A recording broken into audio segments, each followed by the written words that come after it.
Hello, welcome to Fridge Cam. This is Jamie and I'm Ben. And today we're pitching our chefs against each other.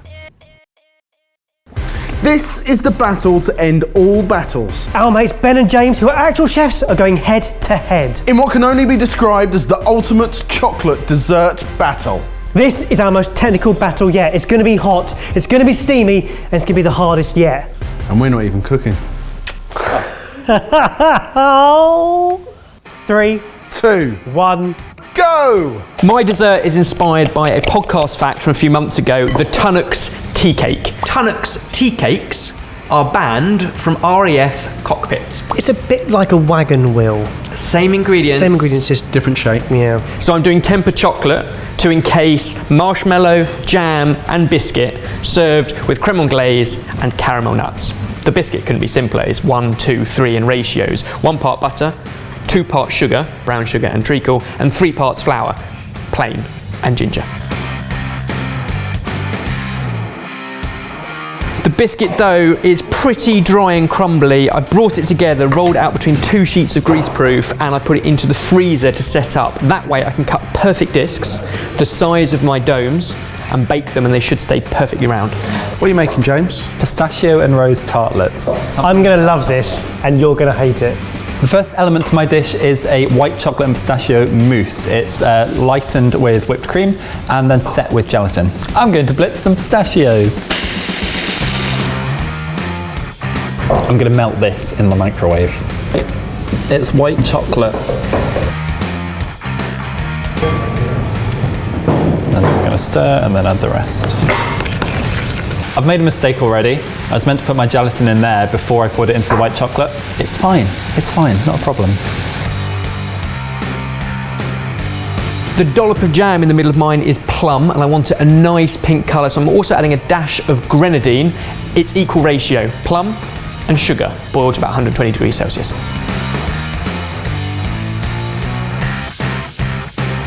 So this is my pistachio and white chocolate mix. It's got the gelatin in it, and now I'm going to add it to my whipped cream, and my mousse will be finished. The pistachio is going to give a tiny bit of texture to it as well. So the moussey bit's smooth, the pistachios are textured, and then I'm going to set it in the freezer.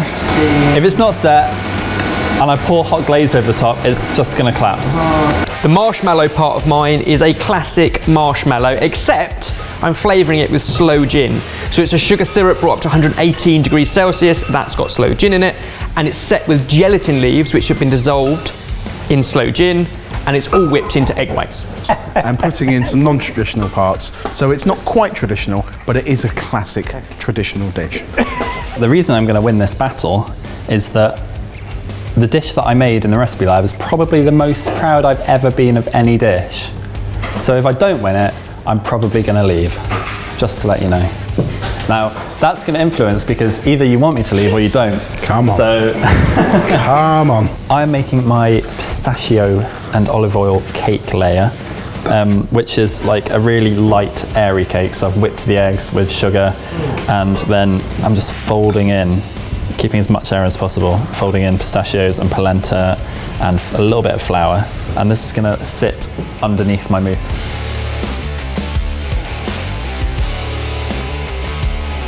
"10 minutes, 160 degrees Celsius for the perfect ginger cookie." Sorry, Ben, what are you doing? Well, you moaned we weren't looking after the judges, so I've made one giant marshmallow with the bit I don't need for my tea cakes. Oh, I made you a marshmallow. If there's one thing I've learned, it's the judges like, you got a sweet tooth, and you like being fed with booze. I'm just going to do my cooking. I'm not going to mention the fact that it's stuff up one more time. Just going to get on with what I need to do. Look at this. Look at it. Ben's dish is just a twist on a dish that's been mass-produced for over 100 years, probably. Is that what we want to see from an ultimate chef versus chef battle? If it's the best one you've ever tasted, then maybe. But maybe not. Do you know what's really interesting? That we got this brief and individually we both came up with something that's dome-shaped. which just upsets me no end, because to think that I've got the same brain as Ben is extremely depressing. I love you too. With a bit of luck, my dome will have a nice shine to it, but to give it a little bit of height and extra dimension, I'm also doing a caramel nut. Usual caramel, just the point it's going to crack, dip in the nut on the end of a skewer and get that very natural drip.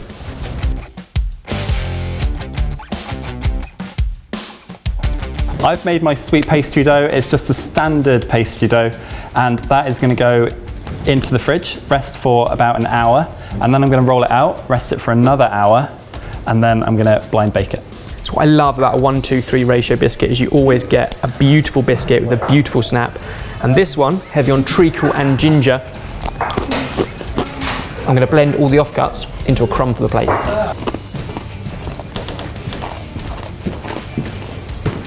Do you want the rest of this? Is it not good? It's all right. Next, I'm going to make the jam that goes into my mousse. First thing to go in is grape juice, liquid glucose, sugar and pectin. I'm adding elderflower cordial and rose water to my jam, and it's finished. I just stick it in the freezer. I've just taken my sponge out of the oven. I think it's gone well. It's so hard to tell whether this is cooked. I might put it back in. So to temper the chocolate, 3 temperatures to remember for dark chocolate. Take the bowl of chocolate up above 45 degrees Celsius. I did that over a pan of steaming water. Then chill it down. I used a bowl of ice water to submerge my chocolate bowl in, make sure none of the water gets in, and you want to take it down to 26 degrees Celsius, and then you want to heat it back up over the steam again to 32 degrees, and then you want to use it pretty quickly. Last time I did this, they were perfectly shiny, perfectly encased, but perhaps a little thicker than I wanted. So we'll see if we can still get the first 2 factors, but make it a little thinner. This bit you can't screw up, can you? The chocolate has to be glistening. But you can screw it up. Well, I want to give you... Not again. It can't be too No, limiting. you can't. You just can't screw it up, can you? Let's do this. To temper dark chocolate, I am using a microwave, and I'm bringing it up to 47 degrees Celsius, and then bringing it down to 31 degrees Celsius, and then pouring it over acetate, and putting acetate over the top of it again, and that's just going to make it shiny on both sides, hopefully. I love these chef versus chef battles because the disagreements they have are so different to how the normal battles that we generally have work. In the normal battles, we're arguing because somebody set somebody else's recipe alight. In the chef versus chef battles, they argue about what temperature to temper your chocolate at. Temperature set. Now I need to lay up the marshmallow, the jam, the biscuit, press it in and fill with more tempered chocolate. Last time I overfilled them. In an attempt to not do that, this time I think I might have underfilled them. If it works. Should have tempered 250 grams of dark chocolate. Week 9 of the ultimate chocolate dessert chef versus chef battle. Pomegranate seeds go into the jammy thing. He could call that pomegranate, couldn't he? I don't care what it says. What? What's he doing? What's he doing? I've just taken my mousses, my my mousse. I've taken my mousse out of the freezer. So I'm going to scoop a little bit of my mousse out. I'm going to put the jam in, and then I'm going to put the sponge on top, and then I'm going to freeze the whole thing. Slightly stabilise my custard with a little corn flour, so I just need to cook that out now. And I want a thickness that hopefully I can blob onto the plate. Cheers, bud. As a cold custard. Tell me you got that. The year is 2024. Taylor Swift has just won the ultimate presidential election against Kanye West. We still don't have dessert.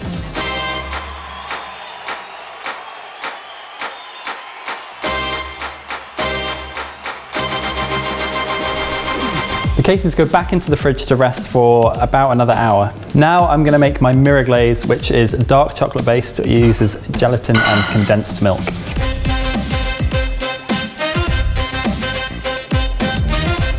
Then it goes over the domes. They go in the fridge. Once the tart cases have rested, they go into the oven at 180 degrees for 10 minutes, and then I take the beans out and give them another 5 minutes.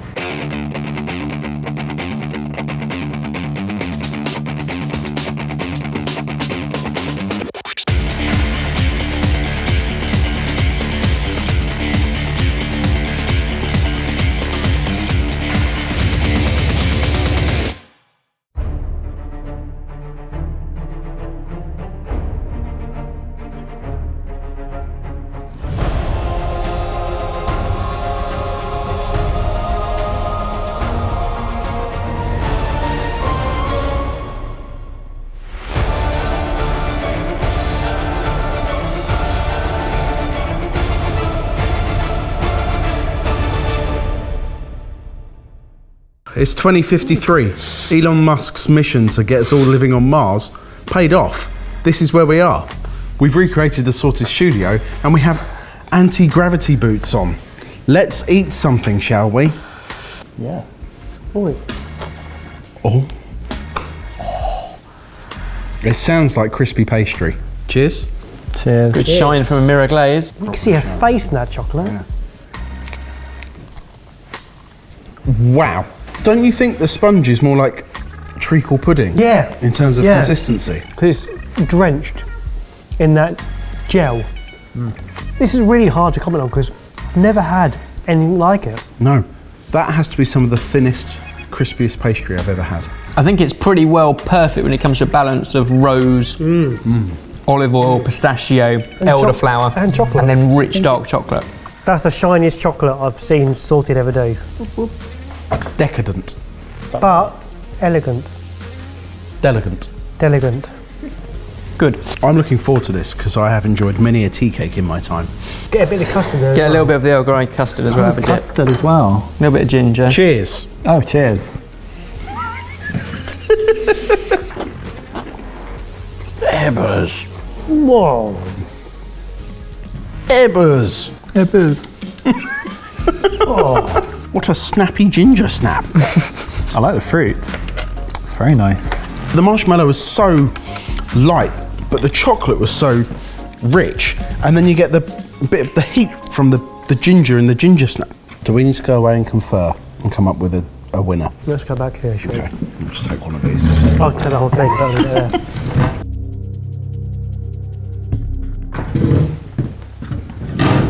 there. Isn't that great? We go away for 2 minutes, another dessert comes back in. Pow. Yeah. So what we had to do was look at it from one way only. Which one would we order off a menu in the restaurant? And we decided the gin tea cakes would be the one that we would order, and therefore Evers is our winner. Wow. No, it would be. That's the Thank one I'd go for again. That is... Astounding. They're two of the best desserts I think we've ever had from Sorted. Yeah, but it's not always up to us. So who would your winner be? Which dessert would you choose? Which one would you like to eat the most? Which one would you order off the menu in a restaurant? Comment down below and let us know.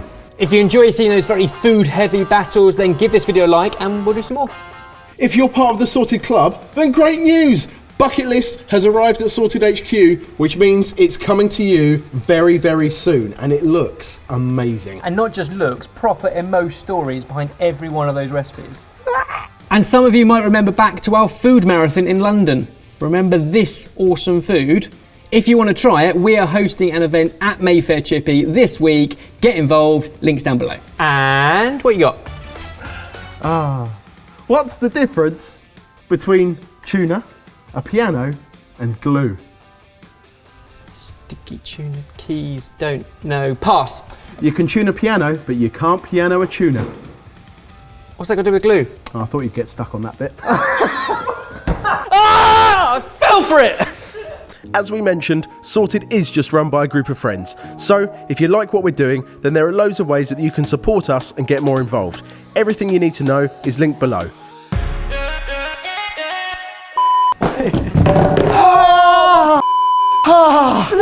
Why would